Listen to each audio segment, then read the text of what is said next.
It's time for the Suffering Podcast.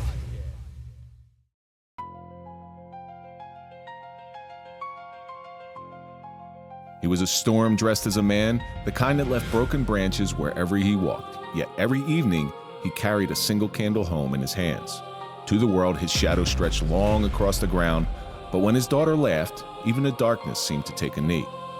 She knew the thunder in his voice, but she also knew the quiet way he tucked the stars around her before she slept. Beyond their doorway, he moved like a wolf through winter, feared by many and trusted by few. But through the eyes of a child, she saw something no one else believed remained, a garden hidden beneath stone. She became the keeper of a secret world where monsters sometimes remove their masks.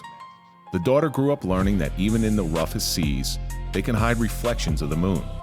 She carried both truth in her heart, that a man can build fires that burn others and still protect one small flame with everything he has. And somewhere between the shadow and light, she learned that love does not erase darkness, but it often reveals the pieces of humanity still fighting inside it. I'm Kevin Donaldson, always here with Mike Falaise, and welcome to the Suffering Podcast. If you're a fan of overcoming adversity and overcoming suffering, then we're for you, because that's what we do here, and that's the stories that we highlight. So do me a favor, hit that like button, subscribe to the channel, please comment, ring the bell so you can get notified of all of our new content, and now you can join. And of course, follow us on all social media so you can find out what we're up to when we're up to it. We have an extra special episode, and I've been saving this, yes, for you. An extra special episode. Tonight, we welcome Linda Scarpa to talk about the suffering of a hitman's daughter. Okay, your father was known as the Grim Reaper. Your father was Greg Scarpa. I cannot wait to sit down here and have a conversation with you. We've been talking on the phone. Thank you very much for coming in. It really means a lot to me. Thank you. Before we get into anything, Linda, you're not very talkative tonight. You didn't lose your voice, did you? No, I'll be fine. Okay. Before we get into anything, let's throw a big shout out to our marquee sponsor. That's Toyota of Hackensack. We don't trust anybody as police, and we certainly don't trust anybody as podcasters, but we do trust the guys over at Toyota Hackensack. So if you're looking for a car and you're in the New York, New Jersey area, go to ToyotaHackensack.com and let them find you a car. Don't forget to tell them the Suffering Podcast sent you. And then after you get your new Toyota, go over to the SufferingPodcast.com. Get yourself some Dented Ace coffee. It's our own signature brand of coffee, and 100% of the proceeds go to Dented Development Project to help repair dents caused by suffering in first responders, veterans, and their families. And it's also a wonderful cup of coffee. I had mine on the way in. I never go without it. So if you don't like it, don't tell me. If you like it, please comment. But go to the SufferingPodcast.com and you can pick yours up. Okay, so Linda, every week we take a question from our audience. This question comes from Polynesian Warrior, and it says, I saved this one for you because this came in a long time ago. It says, what scars do you carry from your childhood? I think everything that shapes us as an adult comes from some form or fashion in our childhood.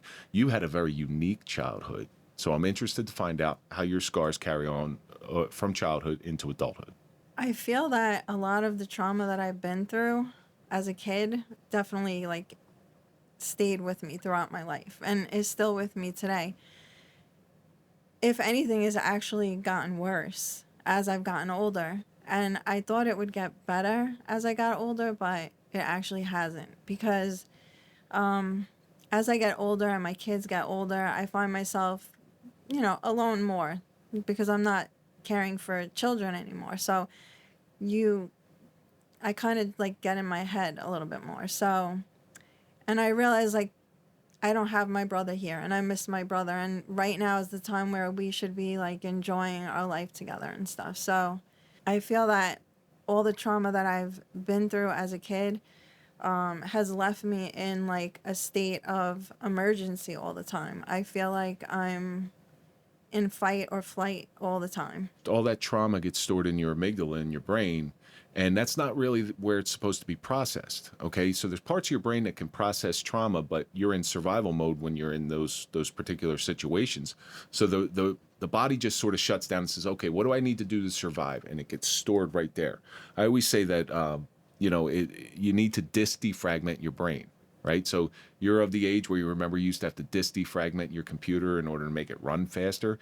And all that did was take information and put it into the computer that can process it. So reprocessing that trauma that's stored in the wrong spot would probably help that out. I'm not a therapist. I'm not a doctor. I don't have any letters before or after my name, but I know it does help. carrying trauma from childhood, carrying scars from childhood, they're going to imprint on you. And it depends on what age it happened. It'll even imprint on you harder. And you carry that weight through your adulthood, and at some point you leave your house and you figure, okay, that's over. When you think it's over, it's just beginning. To this day, like you brought up something pretty interesting. You were busy as a child. William Blake writes, "If busy bee has no time for sorrow." Well, that's true, but then eventually that noise stops. I keep myself busy constantly, and when I'm busiest is when I'm the happiest. It's not healthy. It's not the way to go. The way I grew up was so toxic and so bad. To this day, I have obsessive compulsive disorder. I have, I've eaten with the same fork for 25 years. Like, I'm pretty out there when it comes to that stuff. There's certain things in life that I can't handle. There's certain things in me that I hate the word trigger, but I do. I get triggered by these things and I can't breathe, or I have a flashback, or I have a nightmare. These are the scars that are carried, and I have to sit there and actively deal with them. I have a couple extra tools now. My anxiety, when it gets up there, I'll sit there and I'll breathe, or I'll take a cold plunge, or I'll meditate, and all these little different things, they quiet my mind. One of the things that works the best for me is getting up early and working out, because it's my time. I don't deal with anybody. I'm not answering text messages or emails, maybe the random late night text message from Linda Scarpa. But other than that, so we all carry scars from childhood. Okay, we identify that they're there. How do we deal with them when they come up? How do we mitigate the repercussions of them? Because in some extent, they're never going away. It's how we react to them that's going to lead us up into the future. So, Polynesian Warrior, thank you for sending your question in. Keep sending in your questions, and we'll get them on the air. So you drove all this way from Staten Island, the gangster paradise of New York. They all lived in Staten Island. Yeah, they probably still do. To some extent, but it's not the same anymore, No, definitely not. No, Staten Island's like one of the hidden gems of New York. And did you live there your whole life? No, I grew up in Brooklyn. You grew up in Brooklyn. Okay, yeah. What section of Brooklyn? I lived in the Midwood section for a while, and then Dyker Heights. Dyker Heights is like the heart of back then, like the Mafia. Did you happen to remember the rock club L'Amour's? Yeah, that was like a rocker club, though. I never went there. His father owned it. Oh, really? Yeah. So they always, like, Guns N' Roses played there. The night Appetite for Destruction came out. Metallica played there. Like, I was a rocker for a little while, but then I became like a disco queen. You were the disco. You were like, what was your like Diamond Girl and all that stuff. Diamond Girl. That's was that Billy Ocean? No, I forget who sang that, but that was my favorite song. So why don't you tell our audience, now obviously we're here to talk about, you wrote a book a while back, it's called The Hitman's Daughter. That's because your father was Greg Scarpa, one of the most feared men. Mobsters feared him. Like, and to some extent, I know there's two separate types of people who are in the Mafia. There's your earners, and then there's your enforcers. And in order to be an enforcer, you have to be scary. You have to instill fear in people. And I think your father, from the reputation and the things that I read about him, certainly did that. But tell me a little bit about how you grew up, and obviously you grew up in Brooklyn, and what the atmosphere was like. Well, I mean, in my younger years, he used to play video games with us, so he would play Pac-Man and whatever Atari, games were, the duck one where you have to shoot the duck. He would come home, play video games with us, watch Happy Days and all those shows. I would have never guessed at a really young age that he was a scary guy. I'm talking when I was like a real little kid. He was like a big teddy bear. So I would have never guessed it back then, and I had no fear of him at that age, at all. I've known a lot of people that were, we find out later, are made members of the Mafia.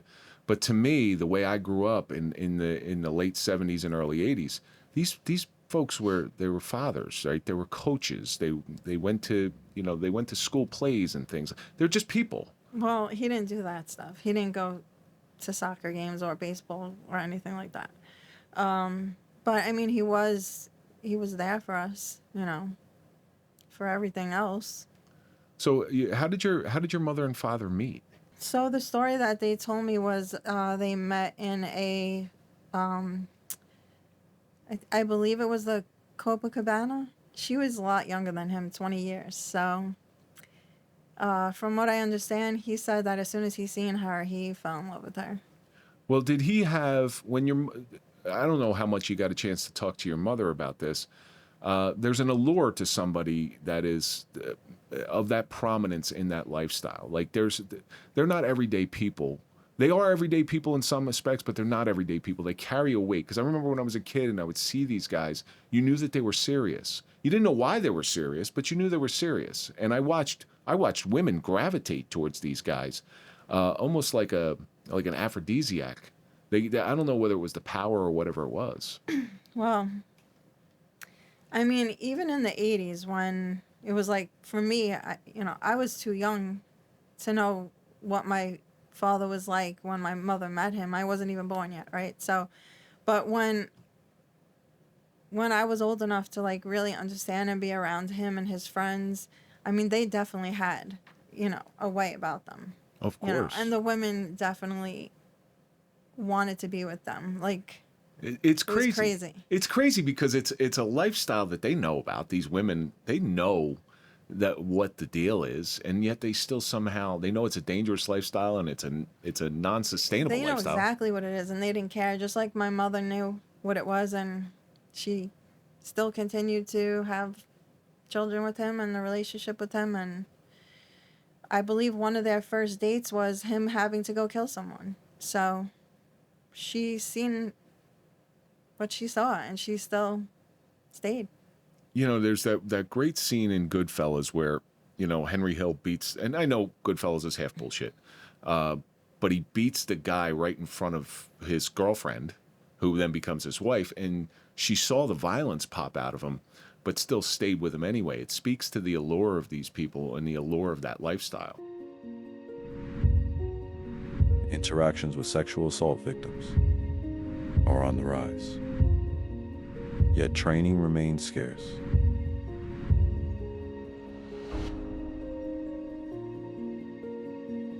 Every day, someone finds the courage to say the words they've been holding in for years. And every day, someone is standing on the other side of that moment. The question is, Will they know what to do next? trauma doesn't come with instructions. It doesn't look like the way we expect. It doesn't respond to force, it responds to understanding. Sherry Ulsip, survivor turned global trauma expert. Kevin Donaldson, retired law enforcement leader and advocate for real change. Together, we bridge a gap most people never see. We train officers, we educate communities. We change how first responders listen, question, and lead. Because the first response can shape a lifetime. This isn't a theory. This is lived experience meeting leadership. And when compassion replaces confusion, healing begins. Sherry Alsup and Kevin Donaldson, changing the way we respond so survivors are heard. My mother knew everything about him. I mean, they were like, she was like his sidekick, honestly. She knew everything.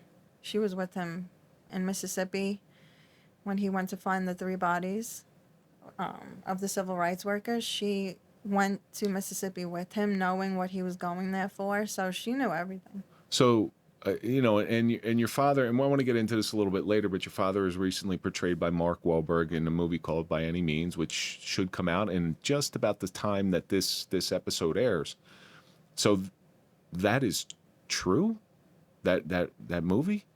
It was a true story because the FBI could not handle the situation the way it needed to be handled. They were not having any luck finding out where the bodies were of the 3 civil rights workers. So they needed someone that could do like their dirty work for them.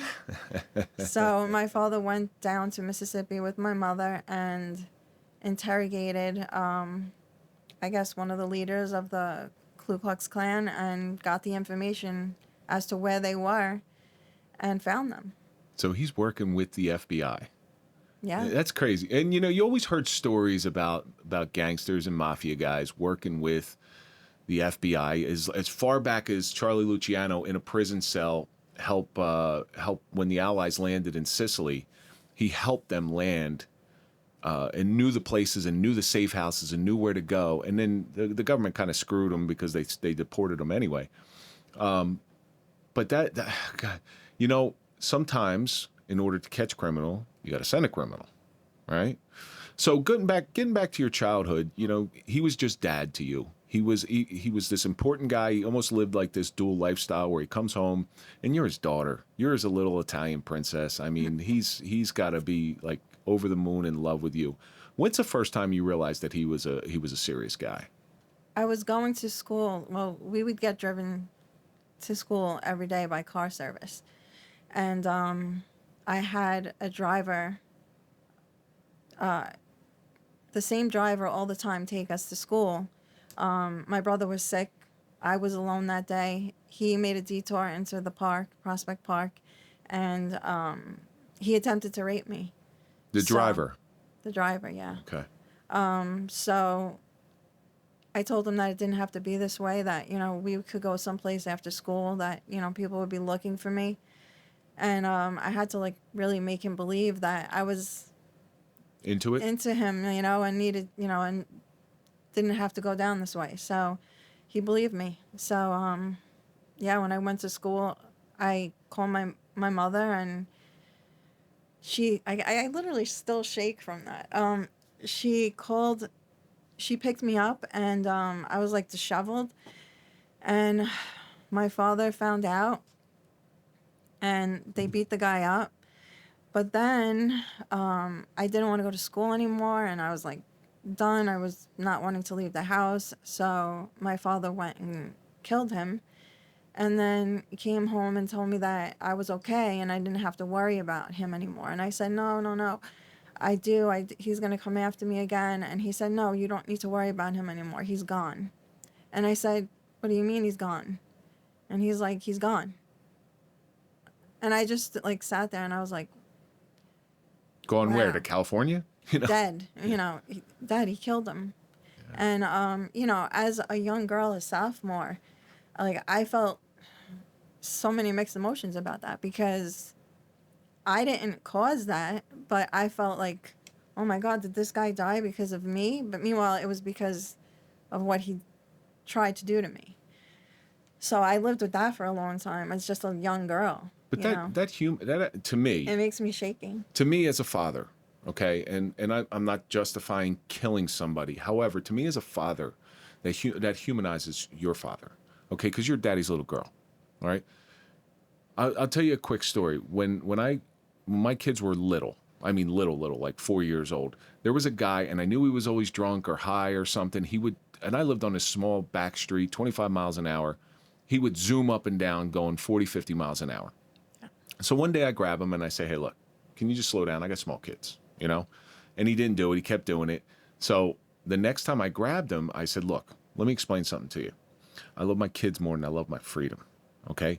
You keep zooming up and down here the way you are, that fast, I'm going to really hurt you. I'm not being euphemistic. I use different words. Yeah. I'm not being euphemistic on this one. I will actually sit in a jail cell smiling and happy if you hurt one of my kids. And he never drove down the street again. Right. All right. So that protective aspect of your father is a gangster or no gangster. That is a universal theme. That actually humanizes him. Because let me tell you what, if you were my daughter and the same thing happened to you, I can't say that I wouldn't. Yeah. And guess what? There's a defense for it. It's called passion provocation. Wow. So even if he got caught, it wouldn't have mattered. So this guy's gone. You know your father is a serious guy. Yeah. Okay? After that, I knew. Now, how did that change your attitude either to him or to the outside world? The battles we fight are hard and taxing on the soul. Fighting a battle that seems impossible to win. The stressful calls that give us wounds that cannot be seen. These moments leave scars. They leave dents. Sometimes we just need to sit and talk over coffee. finding a moment of peace in the comfort of decompression with those whom you share difficulties, sharing moments with those who are the only ones who understand. Our peace comes in the quiet moments we can share with our brothers and sisters. It's just a moment to sit, listen, and let it out. We may be dented, but we are not broken. The Suffering Podcast. Dented Ace Coffee was created to bring the peace to the protectors. Dented Ace Coffee is a tribute to my brother Mike Falaise and all the others who couldn't find their peace. 100% of the proceeds will go directly to Dented Development Project so that we can begin to repair the dents caused by suffering in veterans, first responders, and their families.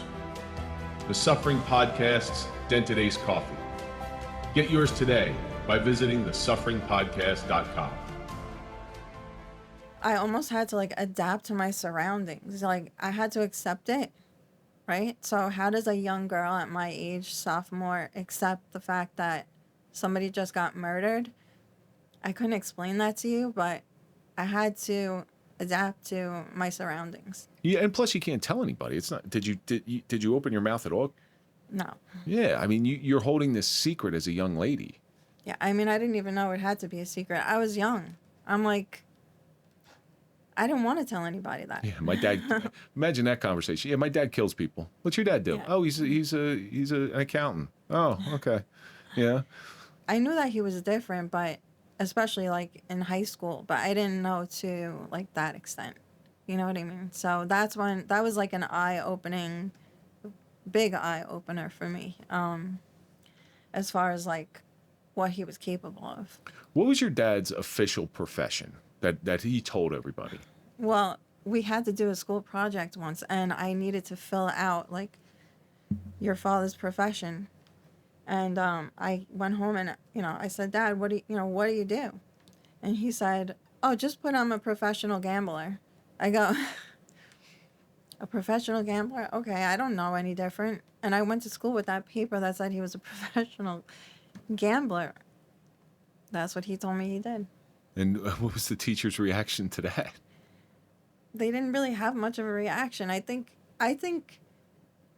my school probably knew. So that's an interesting point. Like the outside world, you're encapsulated in this bubble. You don't really but you don't know especially after the assault. You know, but you don't know how much of your father's name was out there on the street saying, "Hey, this dude's a serious guy." It was out there a lot more than what I knew at that age. As I started getting older, then I really knew, because I would go out with my friends and I was just being a kid, and get in trouble. Other people pay consequences for childish mistakes that I may have made. Other people paid for those. So, that was very difficult for me because, I tried smoking weed, and I got caught. And my best friend at the time, he was a guy, he got beaten almost to death for that. And I hated him for that. I was like, how could you do that? How could you do that to him? And for a long time, I carried like this really deep resentment for him doing that to him. And I lost a lot of friends because of that. So I'm wondering how the other parents were like. Well, he showed up his father showed up at my house with his son. My father called me from downstairs to sit there, and that was the first time I seen what he looked like after this beating that he took. And I was in shock. I was so sad and I was so scared at that time. But his father did not back down. He said, why did you do this to my son? So I don't remember like a lot of the conversation because it's like I was traumatized. But yeah, his father showed up. Again, I'm while your father is a serious guy, he's doing things to protect you. He's doing things to protect you in a way that other people might have some different avenues, but that's all your father knows. Yeah, but that's crazy. Yeah, yeah, it is. You know, he was young. I think he might have been 15, 16. Your father's doing what he knows, right? Your father's doing what he knows, and I'm not justifying his actions by any means, but I do think that it's a when you don't want your kids to hurt, you don't want your kids to get in trouble, and if somebody facilitates them getting in trouble, you're going to probably Well, he drop said the this hammer. is what happens if you do drugs. So I never did drugs again. This the I story. mean, weed or whatever. Well, there you go. You got cured of that one. But the story that I know is I went to school with a girl whose father was high up in the Philly mob, high up.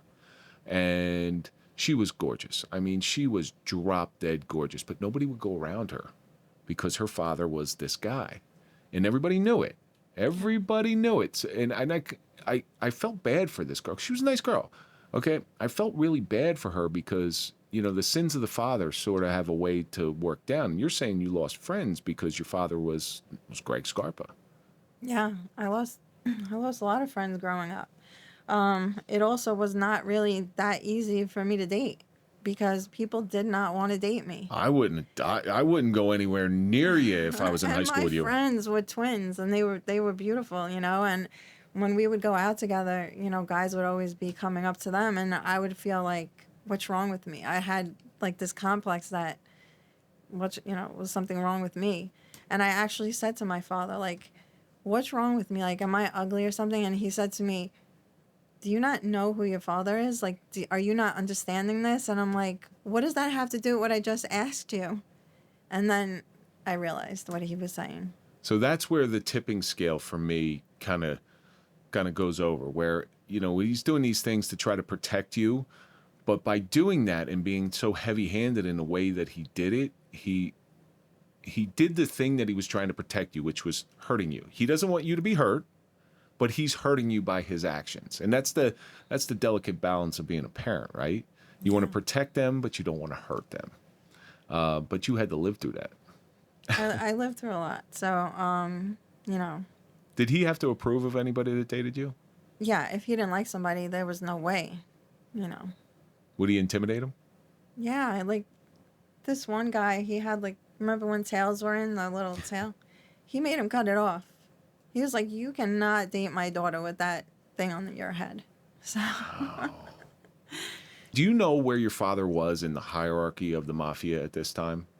Was he? It didn't really matter. What I learned about my father is it didn't matter where he was standing supposedly in that life, because he was going to do what he was going to do regardless of who his boss was or who was, you know, who he needed to answer to. He was going to do what he had to do regardless. So I always felt like he was the boss no matter what. What family was he associated with? The Colombos. The Colombos. All right, so he was Frances Colombo? Yeah, Frances was Colombo, right? I mean, I believe so, but I didn't really know him. Yeah. I only met him recently.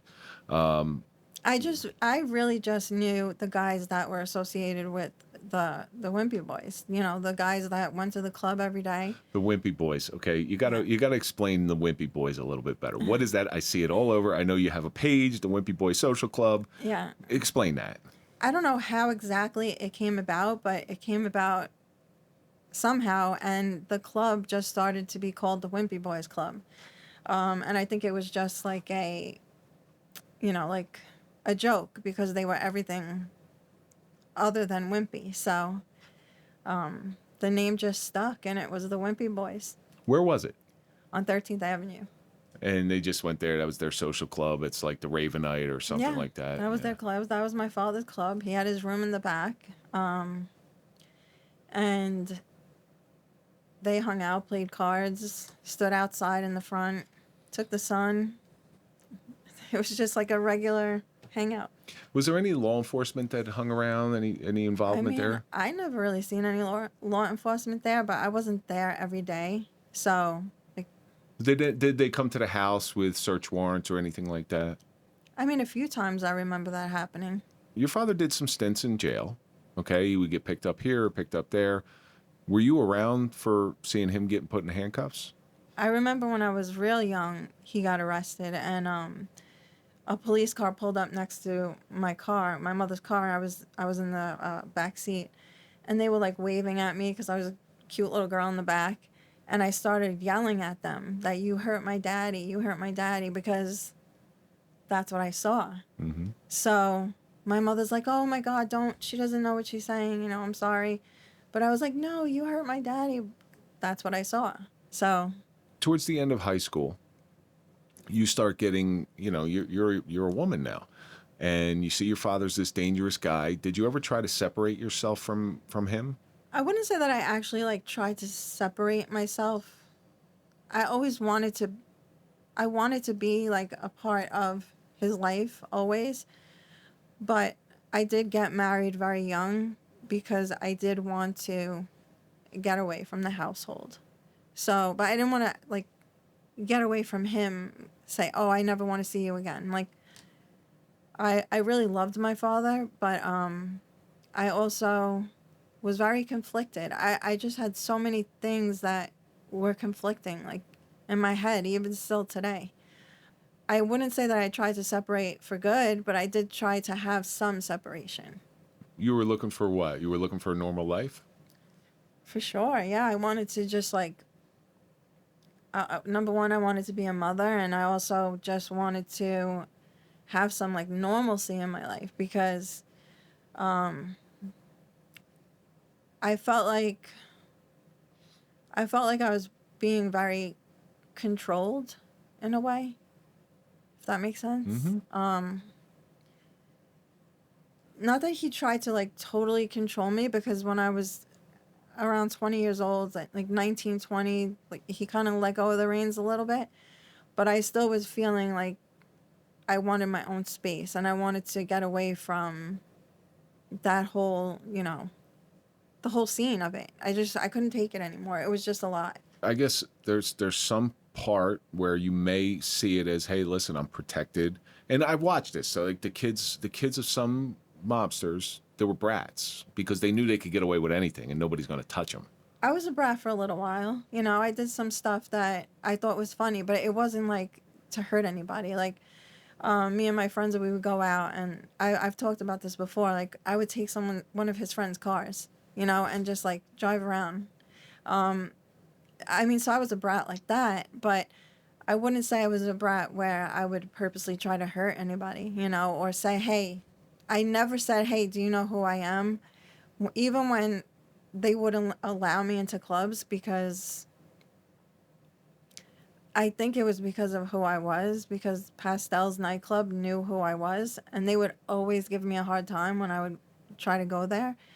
But then I had told my father what was happening, that they were giving me a hard time, and that stopped. But other than that, I never was the type to be like, do you know who I am? Or, hey, my father's Greg Scarpa. I never did that. Like, I never was that type of person. Did you ever bear witness to some of his violence? I mean, as far as like when it happened, if he killed someone, like, I was not there for that. But I was home when he came home from doing that, and he would openly talk about it. So walk me through that incident. Your father just takes somebody's life, walks in the door, and was it bragging about it, or was he proud of it? Like, what was his... During the Colombo War, it was definitely, it was like an excitement, but he also wasn't himself then. He was very sick at the time, and he was dying, you know, so... What years are we talking about? Right now, we're talking about the Colombo War. But what years are the Colombo Wars? I want to say... So when they tried to kill him in front of me, my son was 8 months old, and he was born in 91, so... Okay, early 90s. Yeah, early 90s.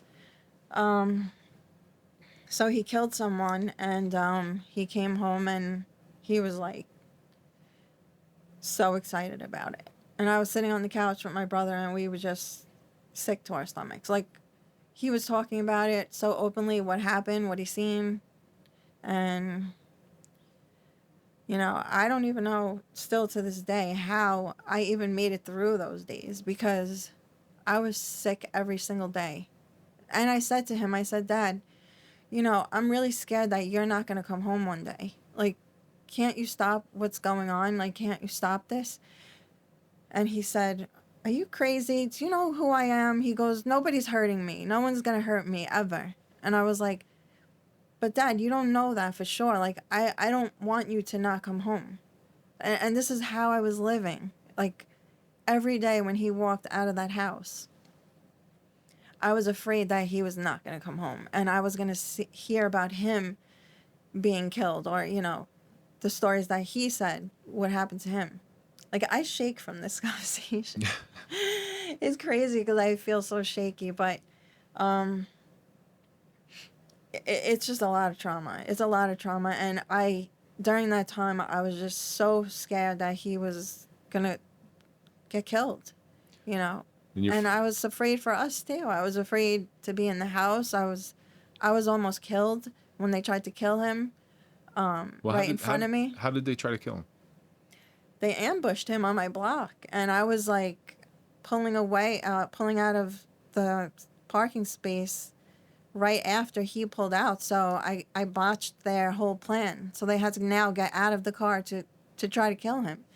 So I had like 9+ bullet holes on the right side of my car when car seats was still illegal to be in the front seat, and my son was sitting in the front seat. The whole side of that car was riddled with bullets. So we were shot at. You know, my son could have been killed. I could have been killed. So I witnessed the whole Mafia hit. Like, I witnessed the whole thing. Everything's different than they see in the movies. Or was it, guys, just get out of the car, they show up? It was literally like the movies. Like, I felt like this was a take out of, like, The Godfather. They got out of their cars. They were wearing black, head to toe. They had these long guns. It was crazy. And they're just shooting at the car. They're just shooting at my father's car. One of the passengers got out from the back seat, tried to shoot back.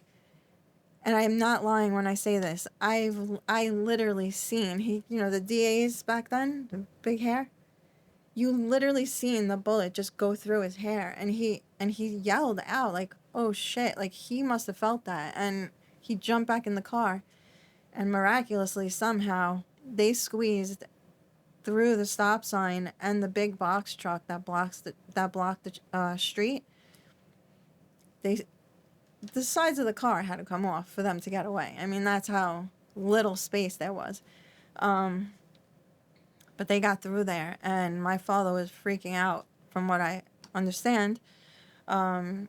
He wanted them to stop, and, the guy that was driving was in horror, so he just kept going, but my father was like, stop the car, my daughter, my grandson. So my father walked back to the house. Under an active hit. He walked back to the house. And, before he came back to the house, I froze. I have all these guys on the block in masks, and I'm surrounded. And one of them came up to my car and looked in my car. And, I didn't know if he was going to kill me or not. Then they all took off. And I stood there for a second, not, knowing what do I do right now. Because I was going to buy a gift for a baby shower. And in my head, it wasn't registering, where am I going right now? Am I going to... And then it just hit me, I backed up the street, and I grabbed my son, and I was just dropping everything. Whatever was in my hands, I was just dropping. It's a miracle that I was able to hold on to my son. And I'm banging on the door because now the door is locked. I dropped my keys. I dropped my bag. I dropped everything because everything was just falling.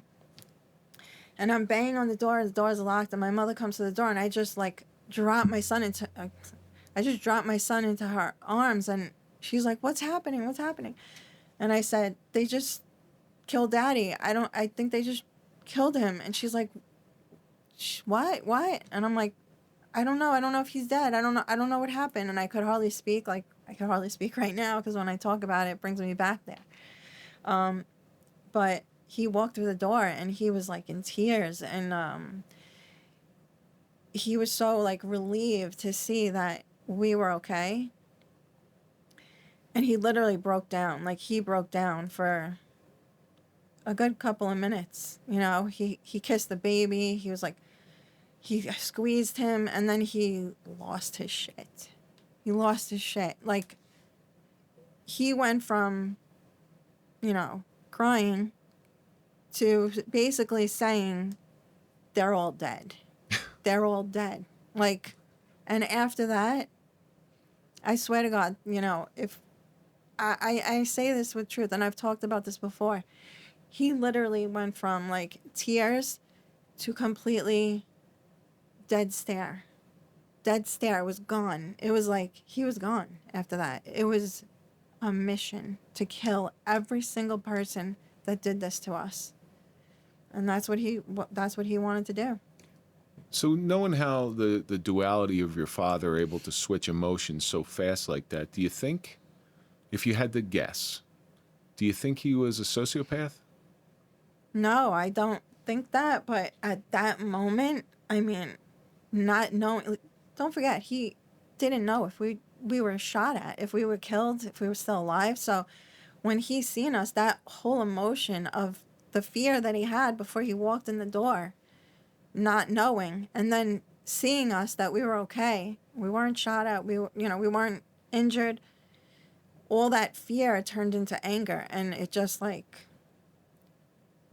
I say, that's the day I lost my father, you know, because he was not the same person ever again after that. Well, he knows he brought his life that he chose. Okay, he chose the life. He brought his life to his family, which, you know, if he was a human being at all and he was not a sociopath, on a huge level, he would have had to feel bad about, because he almost got his kids and his grandchild killed. I don't think that he ever thought that somebody would do that, right? And in that life, women and children are supposed to be off limits. That whole hit should have been called down. It should have been canceled. You know, I really believe that if it wasn't for me, the whole entire car would have been killed, because they would have had a clear shot. They would have not had to get out of the car, and the shots would have went fired into all angles of the car, and that whole car would have been gone. So I kind of messed up their hit.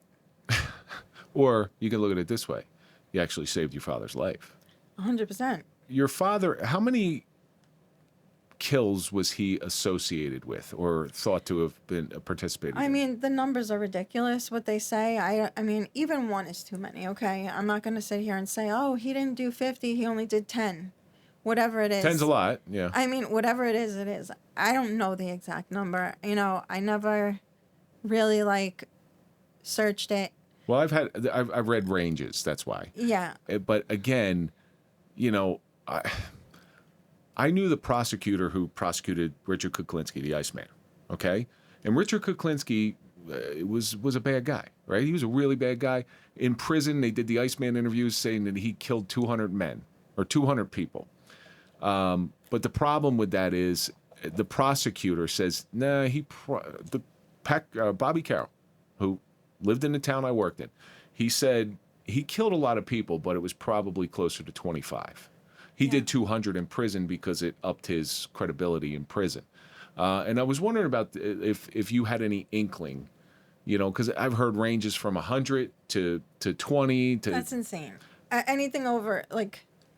It's a lot of people. 10 is a lot of people. 5 is a lot of people. 1 is a lot of people, right? But there's no way he killed 50 people. There's no way. That's just a made-up hype thing that they did to, you know, tell their stories in these documentaries that they want to blow him up to be, you know. Well, he did have the coolest nickname I ever heard from for a gangster. He didn't always have that nickname, though. That nickname happened during the war. He never was called that before. I wouldn't call it to him to his face, but he wouldn't have cared about it. Trust me. The Grim Reaper's pretty damn cool. Yeah, I mean, he wouldn't have cared about that name, but he didn't have that name his whole Mafia career. That happened during the war. Now your father he dies different than any other gangster I've ever heard of. Like most gangsters end two different ways. They end up getting murdered or they end up in prison. Like one of those two ways. Very few of them ever get out and are able to retire. Now your father, he catches HIV. And it's an interesting story how he catches HIV. You want to tell us? Yeah, he came home from the club and he told my mother he didn't feel good, and he winds up passing out. So he goes to the hospital. It turns out that he has like this bleeding ulcer in his stomach, and they have him in the hospital. He needs surgery, and he needed blood transfusions. So because HIV was like new at the time, they recommended that family and friends donate blood. There was a rumor saying that he didn't want to take blood from an African American, so he requested only family and friends, and that's not true at all. We were told, well, my mother was told, that it was safer to have friends and family come at that time. But they still didn't screen the blood properly, so he wound up getting AIDS from his friend. So It was, from what I understand, he was a bodybuilder. yeah, And he was a bodybuilder. he was injecting himself with Yeah. steroids, and he used a dirty needle. Yeah, well, I mean, it could be that, or it could just be being with a lot of women. I don't know. I mean, Yeah, you know what? This is 100% true. But now your father, you're watching him. He gets diagnosed with this. Do you remember when he got diagnosed? so when he got diagnosed, him and my mother were not upfront about him having AIDS. So me and my brother did not, and even family members, really, we didn't know he had it, right? But he was acting weird, like, don't touch my razor, don't use my razor, because I would always, like, grab whatever, you know. Don't use my bathroom, but didn't know why. So we didn't find out that he had AIDS until it actually came out in the news when he was doing a lawsuit, like, against the hospital, and it was going to become public. So Now you're watching your father waste away, and it's the dual emotions you have for your father being this dangerous guy, but also being your dad and somebody you loved. You got to be devastated because at that time, and it was the early '90s, right? So at that time, AIDS was a death sentence. Like it's not like Magic Johnson type AIDS where you get to last for the rest of your life. well, I remember his friend coming to the house and crying to him that he got him sick. And my father said to him, it's okay, it's not your fault. It's okay. But I still didn't know what it was at that moment. Like I was listening. He didn't but retaliate against the guy who apparently. no, he loved him. The guy was in tears, and he basically comforted him and said, it's not your fault. Wow. So your father passes away, and this legend grows over the years. The legend of Greg Scarpa has grown. What year did he die? 94. 94. So he's been dead for 32 years. Okay? And the legend of Greg Scarpa has grown exponentially through there.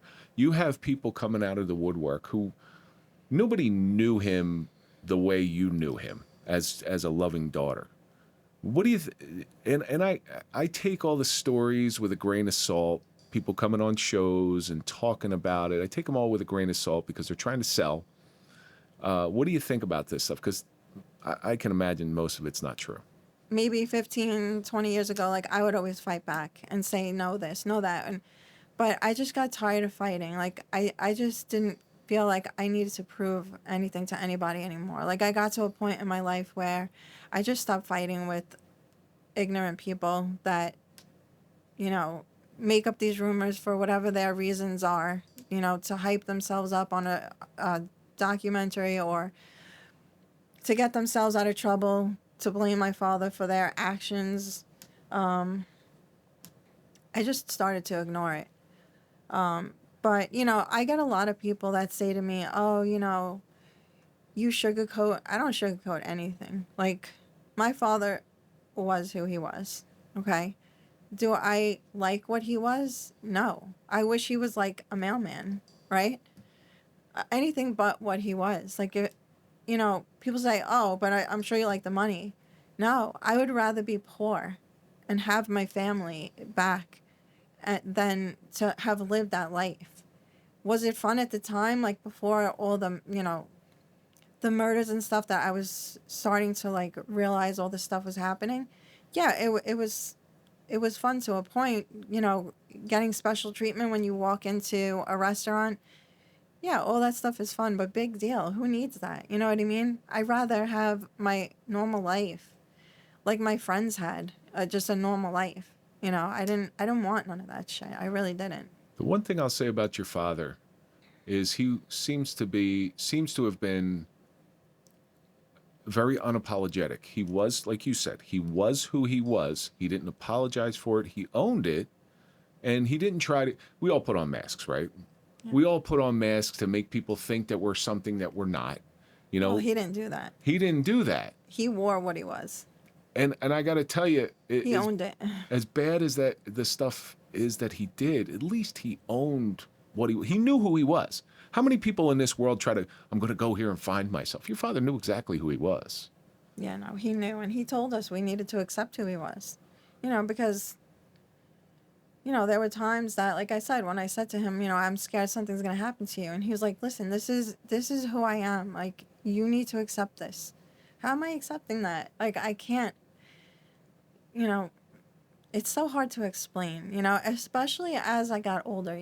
I did interviews when maybe 15, 17 years ago, and I was still in, like, defense mode. Like, I felt like I need to defend him. I need to defend this. and I'll still defend him if defending is needed, right? But in all honesty, he was what he was. He did what he did. Sounds like you just accepted the same thing he accepted a long time ago. Your father was who he was. Yeah, I'm, like, shaking. I have no choice but to accept it. But it's actually a kind of a beautiful thing because good, bad, or indifferent, we all should be who we are, right? And your father he chose to be something else. But as I talked about it before, the legend of Greg Scarpa. The legend of Greg Scarpa seems to continue even to this day. And just when his name starts dying down a little bit, somebody will bring it back up. And now there's a new movie talking about the Mississippi incident with Mark Wahlberg. And you got to meet him. Yeah. Any shot again, Marky Mark on the episode on this? No, listen, I don't know if I want. No. Mark is actually he's when I met him, I was so, like, in awe of the person that he is because he was so down to earth and he didn't, like, come off in any type of way that would make you feel uncomfortable. Like, I made a couple of jokes and I called him dad and stuff like that. When I first was walking down the alleyway and I seen him in his costume, I was waving, Dad. And he was like, who is this? But that's when I first stepped onto the set. And that was my introduction to myself, was calling him, Dad. And I've seen I think the movie's coming out in September with this, and you got to be a part of it. Did Mark Wahlberg ask you to say, tell me a little bit about your father? Did you have any in-depth conversations? I offered them, some home videos that I had. So I wanted them to really, like, hear him. I wanted Mark to hear him and see him. So Mark said he watched those videos, like, over and over. So that was, how I was able to, because I'm a girl, right? So it's hard for me to say. You are? Are you sure? I'm a girl, so, like, it's hard for me to say, hey, he did this and that, but I could show you in the videos, I could try to imitate him, but probably not very well. Everybody sees these surveillance videos of your father, and he's mean mugging everything, and everybody knows about what he did, but to you, he was your father, and he seemed to really, really love you and have a special affection for you. Well, yeah, he loved me, and he loved all his children in the way that he knew how to love us. I wish he loved us differently, but that's just how it is. Where can our audience find you if they're so inclined to reach out to you? LindaScarpa.com. And social media, Linda Scarpa. I have TikTok, Instagram, all that stuff. So, Linda, we are coming to the end of this thing here, and we hear this amazing story through a firsthand account, and this is why it's important for I hope you continue to talk about this, not to glorify what your father did, but to document, who he really was. There's too many people who know bits and pieces. They saw him in the most violent moments, or they maybe saw him at the end of his life when he was riddled with this awful disease. But you saw him in a different light. You saw him as dad, and you've experienced parts of his life, knowing that he was who he was, and in there, by your own account, there's been so much trauma and so much suffering that you went through. I believe that suffering is the greatest teacher on the planet. That's the stuff that elevates you to the next level, because it fills in holes in your personality that we can't see. So your suffering of having this hitman, one of the most dangerous hitmen that ever walked planet Earth, as dad, and you've suffered through mafia hits, you suffered through the guy who tried to rape you getting killed, to a guy who gave you weed. I mean, there was so much more. Oh, I'm sure there's a ton more, but you suffered through all this stuff. If you had to pick out something that you learned through that suffering of living through that firsthand account of being the hitman's daughter, what do you think that suffering has taught you? I want to say that it's taught me that even when you feel like you can't go on anymore, because I have felt like that, and I still sometimes feel like that. I still wake up tomorrow, and it's a new day. And it's a new opportunity to try to make my life different. But I will say that the things that I have been through are still affecting me till this day. And I'm really not over any of it. So that's the sad part about the suffering, because I really thought at this point in my life I would have been way over all of that, and not even think about it, but it just seems like it's like right in front of me still, and even worse for some reason. I don't know why. Maybe because of all the news, the new stuff coming out about him with the movie and all that. Maybe because he's in the spotlight again. I don't know. But I've also in the last couple of years, I've lost 3 very important men in my life, right? So I haven't experienced loss since my brother passed away, which was in 95. And then I experienced loss. And then I just experienced loss again, someone who was like a father figure to me. I never expected this.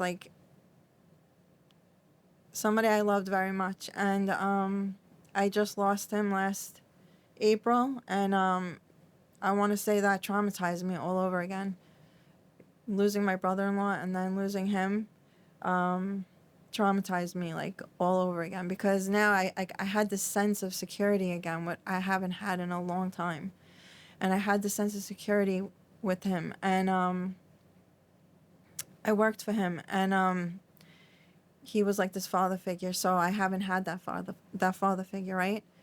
So now I have it, and now all of a sudden it's ripped away from me in 3 weeks. He was gone, and that put me on another whole level of trauma again.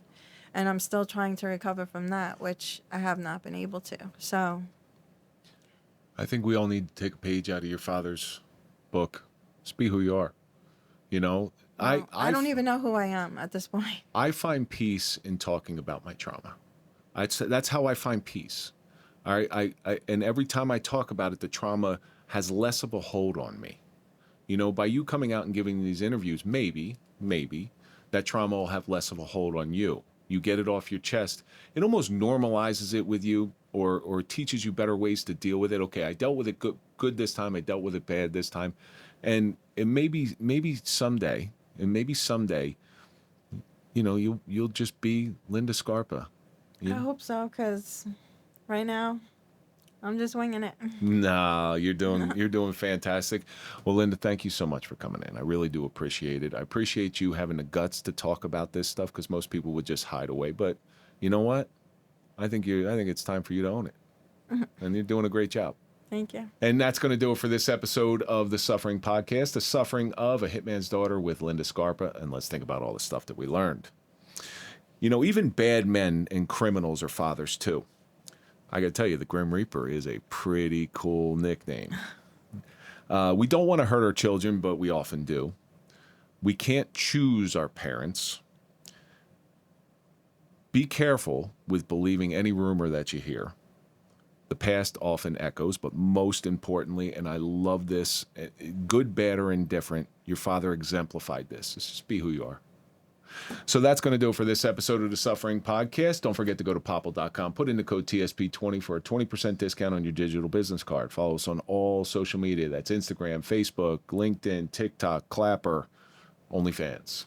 Follow me at Real Kevin Donaldson, and of course, follow the Suffering Podcast. We'll see you on the next episode.